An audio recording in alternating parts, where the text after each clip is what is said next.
ఇది చిట్టి జింక. అడవిలో అందరికంటే వేగంగా పరిగెడుతుంది. దీనికి కొంచెం గర్వం కూడా ఎక్కువే.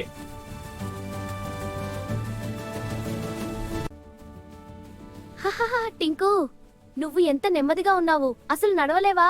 చీటీ, ప్లీజ్, నేను బోర్లా పడిపోయాను, కొంచెం సాయం చేయవా? చిట్టికి జాలి వేసింది. తన ముక్కుతో టింకుని మెల్లగా నిలబెట్టింది. థ్యాంక్ యూ చిట్టి. నీ సాయం నేను ఎప్పటికీ మర్చిపోను. అయ్యో, ఎవరో వేటగాడు వల వేశారు. నేను చిక్కుకుపోయాను. ఎవరైనా కాపాడండి దేవుడా! టింకు మెల్లగా పాకుతూ వచ్చి తన పదునైన పళ్లతో వలను కొరికేసింది. భయపడకు చిట్టి, నేను నిన్ను కాపాడుతాను.